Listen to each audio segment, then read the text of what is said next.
Hey guys, welcome back. It's been a really long time since I've made a video, so I'm happy to make another one for you guys here.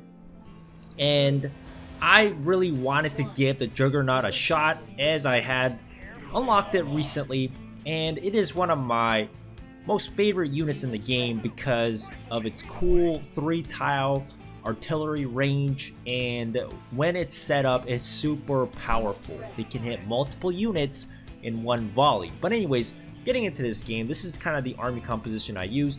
I start off right with riflemen. And why are riflemen good with the Juggernaut? Because rifles give you 3-tile range of vision, and you need a lot of vision when you're using artillery because you want to hit units far away. So my opponent goes for a whole bunch of flame squads and laser squads here. So I go for a helipad, go into Talon, and my Talons are basically going to counter all his flames, and they do fairly well against lasers as well. So I just hold the launch pads with my Talons for now. He decides to go for a double harvester. You can see my opponent has some very expensive units, 3 Temple of Nod units, and he's also got a 140 crystal costing Cane Tower, so he's definitely going to want to pump up that economy. Now, what goes well with the helipad, of course, is the Mohawk gunship, and the Mohawk gunship can absolutely blast holes in harvesters or other vehicles, and that's what I do. I try to kill his harvesters as soon as I can. The harvester lives, and he does get it away, and because his laser squads were in the way of my Mohawk, also being 2 levels higher, they easily bring it down, and he's got 2 harvesters still alive. It would be really nice if I could kill that harvester, because then I could get out some juggernauts real quick here as I need more economy. I boost up 1 missile squad to the south. He hits a Widowmaker. Now, Widowmakers are great against infantry and air units, so kind of my only option to deal with these spiders were to go for either massed Mohawk gunships, because gunships can still take down Widowmakers, but it's a bit harder, a bit more challenging just because Widowmakers, in this case, are 2 levels higher than my gunships, plus they're very good against air units. So anyways, my opponent does kill a whole bunch of my units here. He's got to control the map with those spiders, but I killed enough of his harvesters to get a tech lab up and 1 Juggernaut. And as you guys can see now, my Juggernaut is going to start raining, hailing down an artillery fire, and he's going to get the second missile here, which I do let him have. He's got a cyborg as well, and the cyborg will actually bypass all my units here, take down my Juggernaut, but my Juggernaut does kill one of his harvesters before going down, and I start building more Juggernauts because I felt like that was kind of my best option here. The best option would be to go for a whole bunch of Juggernauts. Look at what he's got on the map. He's got a full map control, bunch of harvesters in the middle as well, and if I have a whole bunch of Juggernauts raining down on him, I can kill so many units at the same time. Now I got 2 Juggernauts set up. Tower goes down, Harvester's going down, Spider's going down, but he's got a Rockworm crawling through. And just to let you guys know, Rockworms actually do counter Juggernauts. He stops his Rockworm halfway there because my Talon was actually tile blocking him. He gets the Rockworm, pops his head up, and it does take out 1 of my Juggernauts, but I have 3 Juggernauts now, and that Rockworm goes down. Now Missile's almost done here. He's got no units on the launch pad. I've got my Rifleman, and he gets a second Rockworm that does a ton of damage and would have wrecked my Juggernauts here, but I do capture the missile because the spiders did not make it onto that bottom launch pad just in time. But you can see just how fun these Juggernaut units can be when you get a whole bunch of them set up, but they're really weak when they are faced with enemies that come up close to them, things like the Rockworm, or you saw a Cyborg getting really close. My Juggernaut easily took it out. So make sure you protect these artillery units very well in the back line.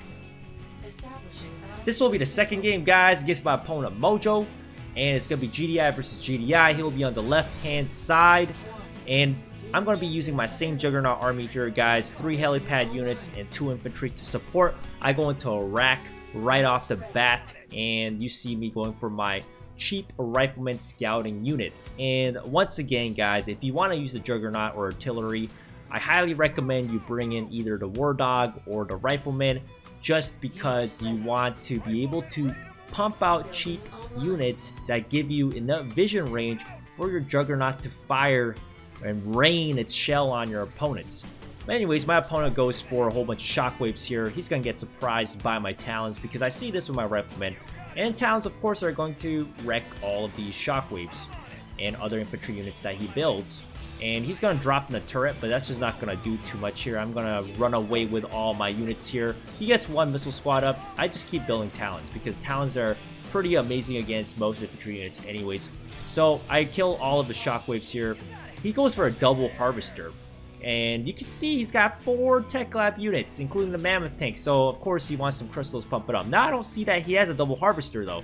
I sent a Mohawk gunship down south, boosted up with Jackson, and start killing that one harvester, because that's what Mohawk gunships are really good at. If your opponent is not pumping out any vehicle units, it still has a purpose. It's to assassinate enemy harvesters. I still don't know he's got a double harvester, but I managed to take out one of his first harvester here with 2 Mohawk gunships. And I just keep building rifles and talons because of course he's only got infantry units up on the battlefield. I go for a tech lab after that harvester kill, build one juggernaut, set it up in the middle here of the map, and he's got a tech lab up on his side. He's got wolverines, and wolverines of course will wreck my ground and air units. My juggernaut is going to start raining shells on it, but it doesn't do very much because I'm 3 levels lower than his wolverine. And of course wolverines being a bit more tankier than cheap infantry units, they're going to take the hit very well. So this wolverine actually doesn't end up dying. I build a Mohawk gunship to help out my juggernaut. And what's so great also about using Mohawk gunships and other air units with a juggernaut is that of course juggernaut shells, while it can hit your own ground units like the rifleman, it can't hit air units. So that's why a helipad army also really works well with the juggernaut. So you can also use helipad units in conjunction, and they won't take any damage at all from the juggernauts because those shells of course hit the ground, and of course juggernauts can't attack air. So having talons or having hammerheads is really going to help you out if you have to deal with enemy air units. Like you saw at the end, he got a Kodiak, but it was too late. I won the game, and it was a wrap. This will be the final game we'll take a look at. BH Man versus Blade. We all know who Blade is. He was the guy who lost to Alicia Destiny in that global tournament. Looks like Blade is actually going to go for an attack bike rush here. BH Man is going to go for a Predator tank rush himself. That's a level 14 tank versus level 11 bikes. We know who's going to win that fight. Now, they did see each other. They're just double bikes from Blade's side. BH Man is immediately rolling that tank through. He doesn't want any harvesters coming on Blade's side. But I've played against Blade, I think, once or twice a long time ago. And he always uses Dr. Liang for some reason. And he loves his tech lab units as well. So for those of you guys don't know who he is a very old player as well in CNC Rivals. And he specializes in tech lab with the Dr. Liang build. But anyways, looks like Blade not going for any harvesters. He's playing very smart. These are top players, you know. Beach Man 7th in ranking right now. Blade is 3rd, and Blade is absolutely trying to take out Beach Man's harvesters here. But Beach Man has a really nice defense setup. Blade fails that rush. That's kind of going to hurt him economically. Double harvesters coming up from BH Man's side, so BH Man might be able to get some Kodiaks and some Juggernauts up pretty soon, while Blade is hastily defending his harvester here. Nice block with his laser squads there, and that Predator tank isn't going to go through, and that Rhino is going to die as well. But BH Man, in this time, with a successful harvester defense, he's going to be able to farm up, and he's going to get that tech lab soon.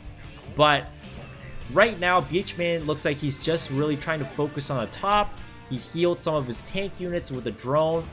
That level 14 Predator tank is going to be so annoying to deal with for Blade, just because Blade's Scorpion tank is a level 12. The only best counter he has is the laser squad against those Preds, because these Preds at level 14 have so much health. You know, they're like moving fortresses, you know, so it won't be easy for Blade to take it out. It's just Scorpion tanks are getting shredded, but those laser squads in the middle, they are not dying either. And with that healing drone up, it looks like BH Man is going to sustain with those tanks.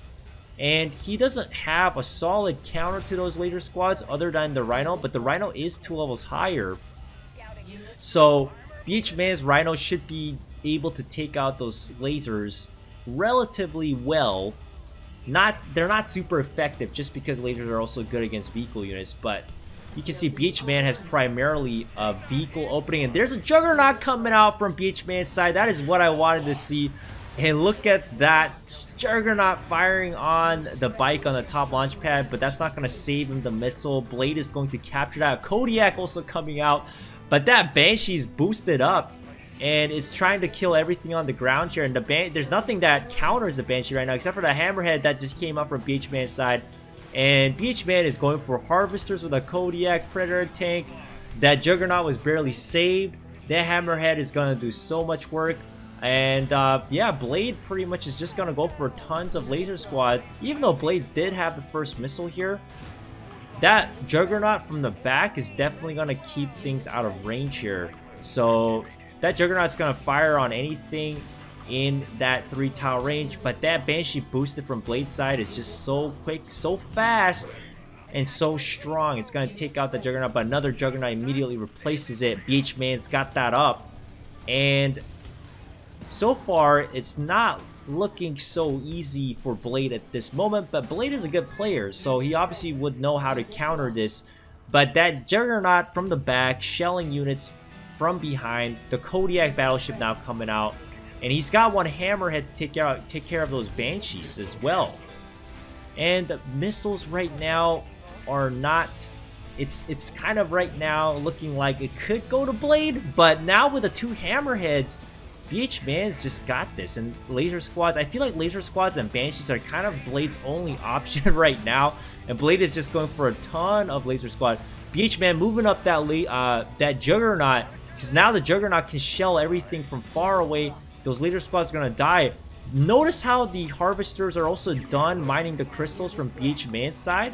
There's no more Harvesters for BH Man to farm anymore. But with all these Hammerheads, the Kodiak did end up dying. And with these Juggernauts, look at how fast these ground units go down from Blade's side. But Blade's not giving up. He's going to rush those Scorpion tanks. But it's getting tile blocked by that Wolverine, unfortunately. And BH Man is just having a heyday with this guy. That Juggernaut is doing so much work, killing all those ground units so quickly. Kodiak to reinforce it now. And the 2 double Hammerheads is just too much for Banshees. Of course, Banshees are good, and attack bikes are good against Banshees as well, but he can't touch those Hammerheads with his ground units. He has to take out that Juggernaut with his Banshee, and the Hammerhead was not watching. The Dr. Liang drone barely saves it. Oh my goodness. It must be so frustrating to play against this composition, and I can see now why BH Man has been using this composition, this sort of style, Tech Lab, Dr. Liang, with the Juggernaut and Hammerheads for so long, because it works. And BH Man is just very good at this type of playstyle. I've seen him use this playstyle since the beginning of CNC Rivals. But at this point, Blade's just not going to be able to break through. It looks like he's trying so hard to break through this, but he's not going to make it. And you can definitely see the power of the Juggernaut here. That one single Juggernaut unit pretty much wiped out all the ground units, and because he had a double Hammerheads to take care of the Banshees, Dr. Liang drone to heal up the units as it was dying, you know, with those early to mid game units that Blade had, he just couldn't finish the late game. Blade had certainly a stronger early to mid game, but when it comes to the late game, BH Man had such a nice setup, it was over for Blade. But anyways, I hope you guys enjoyed this video, and you guys can see the power of the Juggernaut as well. And BH Man's build with the Juggernaut, this has been pretty consistent. It's no wonder he has been using this type of build for such a long time. And, you know, he's at rank 7, as you guys see clearly right now. So you can see the Juggernaut is definitely a very good unit right now. But anyways, let me know what you guys think, and I'll see you guys next time.